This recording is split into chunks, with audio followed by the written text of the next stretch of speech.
Le jardin de l'âme éveillée. Un conte zen pour éveiller votre moi intérieur. À une époque où le bruit extérieur menace de faire taire notre voix intérieure, il existe un chemin ancestral qui nous rappelle qui nous sommes réellement. Ce conte zen vous invite à un voyage de connaissance de soi et de développement personnel, spécialement conçu pour ceux qui ont accumulé la sagesse des années et cherchent à se reconnecter à leur essence la plus authentique. À travers l'histoire de Keiko, une femme de 52 ans qui découvre le pouvoir transformateur de se tourner vers l'intérieur, vous explorerez les clés pour éveiller votre potentiel intérieur, trouver la paix mentale et redécouvrir la force qui a toujours habité en vous. Ce récit est une invitation à faire une pause, respirer et se rappeler qu'il n'est jamais trop tard pour s'épanouir. Car la véritable plénitude ne dépend pas de l'âge, mais de la profondeur avec laquelle nous choisissons de vivre chaque instant présent. Chapitre 1 – L'éveil du silence. Keiko observait son reflet dans le bassin du jardin public, se demandant quand elle avait cessé de se reconnaître. À 52 ans, elle sentait que sa vie avait coulé comme une rivière sans direction, la portant d'obligation en obligation, sans temps pour se demander ce que son cœur désirait réellement. Pendant des décennies, elle avait joué des rôles, épouse dévouée, mère attentive, professionnelle efficace. Mais dans ce processus de donner aux autres, elle avait oublié de se nourrir elle-même.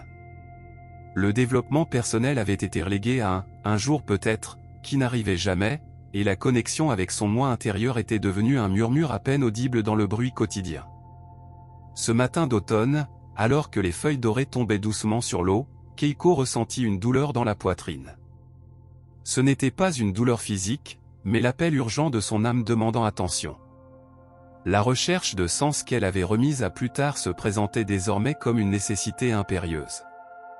Elle décida qu'il était temps d'entamer son chemin de transformation intérieure. Sans savoir exactement comment, mais avec la certitude de celle qui écoute enfin la vérité, elle commença à marcher vers le petit temple zen qu'elle avait vu des centaines de fois sans jamais oser y entrer. Le maître du temple, un vieil homme à la regard serein nommé Roshi, l'accueillit comme s'il l'attendait depuis toujours. La connaissance de soi, lui dit-il, commence lorsque nous cessons de fuir nous-mêmes. Chapitre 2 – Le jardin intérieur. Roshi conduisit Keiko dans un jardin zen caché derrière le temple principal. Ce jardin, expliqua-t-il, est le miroir de ton monde intérieur. La croissance spirituelle exige d'abord de reconnaître le terrain où tu vas planter les graines du changement. Keiko observa le jardin négligé, les herbes sauvages poussaient sans contrôle, des pierres étaient éparpillées sans ordre, le bassin était couvert de feuilles mortes. « Pourquoi est-il si abandonné » demanda-t-elle, surprise. « Parce que ton jardin intérieur est pareil » répondit le maître avec compassion. « Pendant des années, tu as pris soin des jardins des autres tandis que le tien se remplissait de mauvaises herbes. » Le dépassement personnel commence lorsque nous décidons de consacrer du temps à cultiver notre propre espace sacré. Le maître lui donna des outils de jardinage. Ta tâche est de restaurer ce jardin. Mais il y a une condition, tu ne peux travailler qu'1 heure par jour, à l'aube, quand ton esprit est tranquille. Et pendant que tu travailles, tu dois pratiquer la pleine conscience, en observant chaque pensée qui surgit sans la juger. Keiko accepta le défi.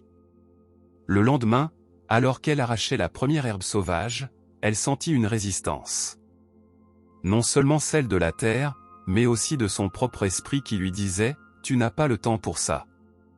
Il y a des choses plus importantes à faire. » Mais elle continua, respirant profondément, se connectant au moment présent.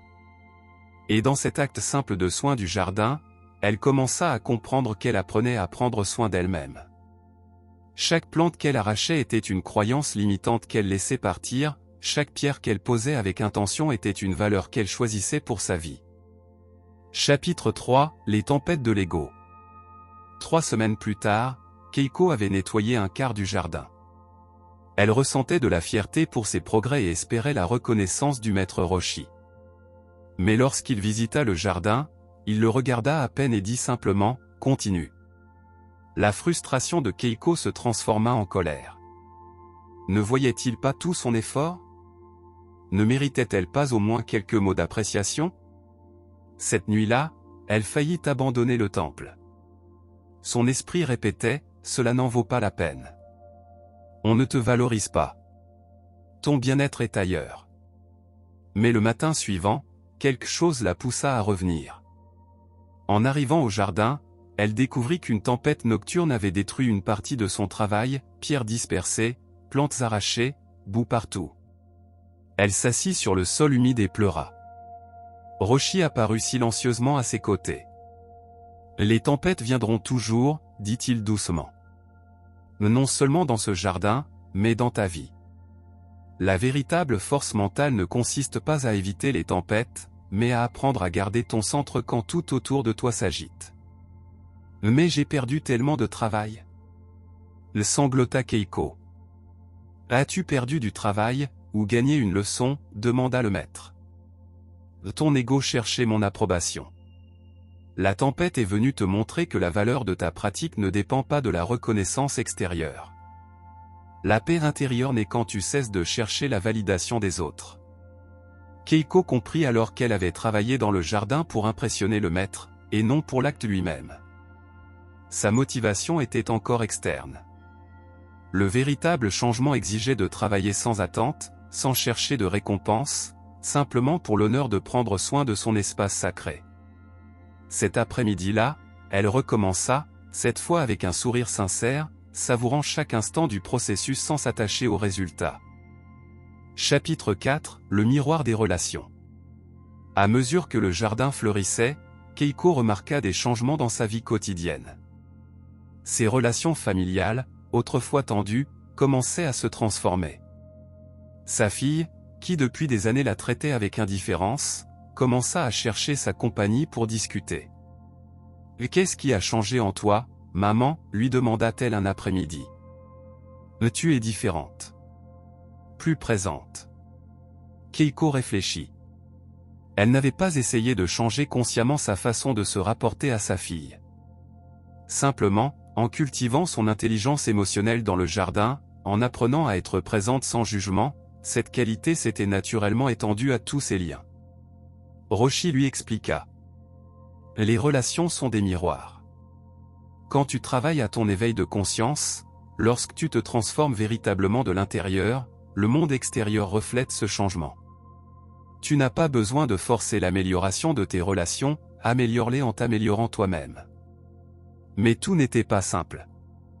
Son mari, habitué à une Keiko complaisante et toujours disponible, se sentait déconcerté par cette nouvelle version qui posait des limites saines et consacrait du temps à sa pratique matinale. « Tu es devenu égoïste », lui reprocha-t-il un matin. Les mots blessèrent, mais Keiko avait appris dans le jardin à ne pas réagir impulsivement. Elle inspira profondément et répondit calmement. « Ce n'est pas de l'égoïsme de prendre soin de moi-même. Pendant des années, je me suis vidé pour remplir les autres. Maintenant, j'apprends que je ne peux donner que depuis l'abondance, pas depuis le vide. » Cette nuit-là, son mari revint en s'excusant. « Tu as raison, » admit-il. « J'ai peur de te perdre. »« Tu ne me perds pas, » répondit Keiko en prenant sa main. « Je me trouve. Et en me trouvant, je peux mieux t'aimer. » Chapitre 5 – L'art de lâcher prise. Le jardin était désormais beau, mais Keiko faisait face à un nouveau défi. Certaines plantes, malgré ses soins, ne prospéraient pas. Elle s'y accrochait, les arrosant excessivement, les transplantant d'un endroit à un autre, refusant d'accepter qu'elles n'étaient tout simplement pas à leur place. Roshi observait sa lutte avec patience. Finalement, il lui dit : « Le plus grand obstacle à ta liberté intérieure est l'attachement. Tu t'accroches à des plantes qui ne veulent pas pousser ici, de la même manière que tu t'accroches à des attentes, des relations et des versions de toi-même qui ne servent plus. » « Mais n'est-ce pas se rendre ?» demanda Keiko, confuse. « Si je les laisse mourir, cela signifie-t-il que j'ai échoué ? » « Au contraire, » répondit le maître. « Lâcher prise n'est pas se rendre, c'est se libérer. C'est l'acte le plus courageux pour la plénitude personnelle. Lâcher ce qui ne fonctionne pas crée de l'espace pour ce qui peut fleurir. Observe, tu t'accroches à ces plantes parce que tu as investi du temps en elles. Mais ce temps est passé. La question n'est pas ce que tu as investi, mais ce que tu veux créer maintenant. Keiko passa plusieurs jours à méditer sur cet enseignement. Elle commença à voir les domaines de sa vie où elle s'accrochait inutilement, un travail qui ne la satisfaisait plus mais auquel elle restait attachée par sécurité, des amitiés toxiques maintenues par habitude, et surtout, son besoin de contrôler la perception que les autres avaient d'elle. Avec des larmes aux yeux, elle arracha finalement les plantes moribondes du jardin. Et elle ressentit une légèreté inattendue. Dans les espaces vides laissés, elle planta de nouvelles graines, confiante que l'inconnu pouvait apporter de la beauté si elle s'ouvrait à lui. Cultiver la confiance dans le processus de la vie, sans s'accrocher rigidement à des attentes spécifiques, devint sa nouvelle pratique quotidienne. Chapitre 6 – La sagesse du silence. Keiko travaillait dans le jardin depuis 3 mois. Un matin, alors qu'elle ratissait le sable du secteur zen, son esprit se tut enfin. Non par effort, mais par abandon naturel. Dans ce moment de calme absolu, elle expérimenta quelque chose qu'elle n'avait jamais ressenti, une sensation de plénitude qui ne dépendait de rien d'extérieur. C'est cela, la méditation, apparut Roshi à ses côtés. Il ne s'agit pas de forcer l'esprit à être vide. Il s'agit de créer l'espace pour qu'il se dépose naturellement, comme la boue qui se dépose au fond d'un bassin quand tu cesses d'agiter l'eau. Le maître lui enseigna alors la pratique consciente du silence intérieur. Ton esprit a parlé sans arrêt pendant des décennies. Commentant, jugeant, planifiant, se souvenant. Le véritable équilibre intérieur arrive lorsque tu apprends à observer ses pensées sans t'identifier à elles. Pendant les semaines suivantes, Keiko pratiqua cette observation silencieuse non seulement dans le jardin, mais aussi dans sa vie quotidienne. Lorsque son patron la critiquait injustement, au lieu de réagir défensivement, elle observait la colère surgir en elle et la laissait passer comme un nuage dans le ciel. Lorsque sa mère l'appelait pour se plaindre sans fin, au lieu d'absorber ce malaise, elle écoutait avec compassion tout en maintenant son centre tranquille. La résilience émotionnelle qu'elle avait cultivée la rendait plus forte, mais paradoxalement aussi plus douce. Un après-midi, sa meilleure amie lui dit « Je ne sais pas ce qui t'est arrivé, mais tu as une paix que tu n'avais pas avant. Je veux ce que tu as. » Keiko sourit. « Ce n'est pas quelque chose que je possède.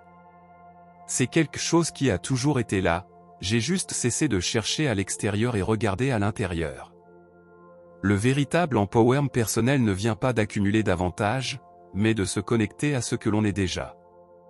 Chapitre 7 – L'acceptation profonde. Le jardin était presque complet. C'était un espace de beauté sereine qui attirait papillons et oiseaux. Keiko était fière, mais elle remarquait qu'une partie d'elle cherchait encore la perfection absolue. Chaque feuille tombée la perturbait, chaque fleur fanée la préoccupait. Roshi l'observa un matin alors qu'elle arrachait anxieusement des pétales secs d'une rose. « Que vois-tu en regardant cette rose fanée » demanda-t-il. « Une imperfection » répondit Keiko honnêtement. « Moi, je vois la totalité de la vie » dit le maître. « Naissance, floraison, déclin et mort. Tout est parfait dans son imperfection. Ta résistance à accepter le déclin naturel révèle que tu luttes encore contre la réalité. La véritable maîtrise intérieure arrive quand tu embrasses toutes les saisons de la vie, y compris l'automne et l'hiver de ta propre existence. » Les paroles touchèrent profondément Keiko. Elle avait tant lutté contre le vieillissement, contre les changements naturels de son corps et de sa vie, qu'elle avait oublié la beauté unique de chaque étape. À 52 ans, continua Roshi, tu ne devrais pas essayer de redevenir celle de 30 ans. Tu devrais célébrer la sagesse, la profondeur et l'authenticité que seules les années vécues peuvent offrir. La véritable découverte de soi survient lorsque tu cesses de rejeter des parties de toi-même et les intègres tout en un tout harmonieux. Keiko commença alors une pratique différente, chaque matin, devant le miroir, au lieu de chercher des défauts, elle exprimait sa gratitude pour son corps qui l'avait porté jusqu'ici, pour ses rides racontant des histoires de rire et de larmes, pour ses mains qui avaient créé, aimé et pris soin. L'autocompassion remplaça l'autocritique.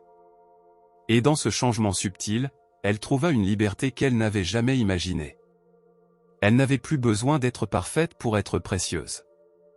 Sa valeur était inhérente, immuable, éternelle. Chapitre 8 – Le jardin complet. 6 mois après le premier jour, Keiko se présenta devant le jardin entièrement restauré. Chaque élément était à sa place, les pierres zen parfaitement ratissées, le bassin cristallin reflétant le ciel, les plantes fleurissant en harmonie. C'était un espace d'une beauté exceptionnelle. Roshi apparut et resta silencieux longtemps, contemplant le jardin. Enfin, il dit « Il est parfait ». Keiko s'attendait à ressentir de la joie pour cette reconnaissance, mais ce qu'elle ressentit fut quelque chose de plus profond, une satisfaction tranquille qui ne dépendait pas des mots du maître. Elle avait accompli le travail non pour une approbation extérieure, mais pour l'honneur du processus lui-même. Mais maintenant, continua Roshi avec un sourire malicieux, je veux que tu le détruises. Keiko le regarda, déconcerté. Le détruire? Tout ce travail? Ce jardin n'a jamais été pour créer quelque chose de beau à l'extérieur, expliqua le maître. Il s'agissait de l'éveil spirituel qui se produisait en toi pendant que tu travaillais. Maintenant, tu es attaché au résultat. Montre-moi que tu as compris la leçon, la valeur n'est pas dans l'œuvre terminée, mais dans ce que tu es devenu en la créant. Keiko respira profondément. Quelque chose résistait en elle, mais elle reconnut aussi la vérité dans les paroles du maître. Avec des larmes aux yeux mais un sourire sur le visage, elle prit le râteau et commença à effacer les motifs de sable qu'elle avait créés avec tant de soin. En le faisant, elle ressentit une libération immense. Elle n'était plus esclave de ses créations. Elle n'avait plus besoin de s'accrocher à rien. La véritable réalisation personnelle réside dans l'être, non dans le faire ou le posséder. Maintenant, tu as vraiment terminé ta pratique, dit Roshi. Le jardin extérieur peut disparaître, mais le jardin intérieur que tu as cultivé restera toujours avec toi. Personne ne peut te l'enlever, car c'est toi-même.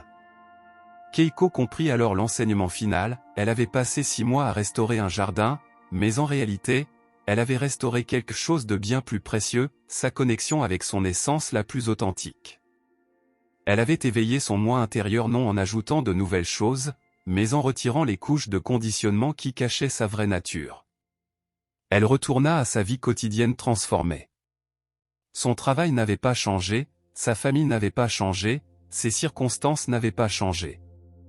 Mais elle, si. Et cela changea tout. Quelques mois plus tard, sa fille lui demanda « Maman, quel était le secret?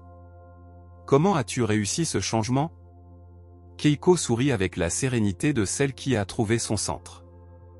Il n'y a pas de secret ni de formule magique. Juste la décision de cesser de fuir moi-même et de commencer à me connaître.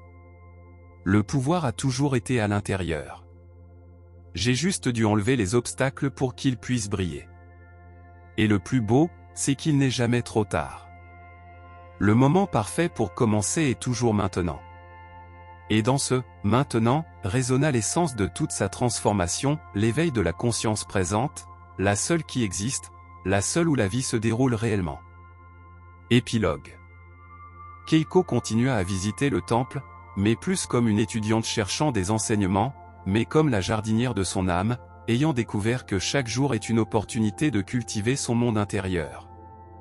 Le jardin fut reconstruit et détruit à nouveau de nombreuses fois, chaque cycle la menant plus profondément dans sa compréhension de l'impermanence et de la beauté du changement constant.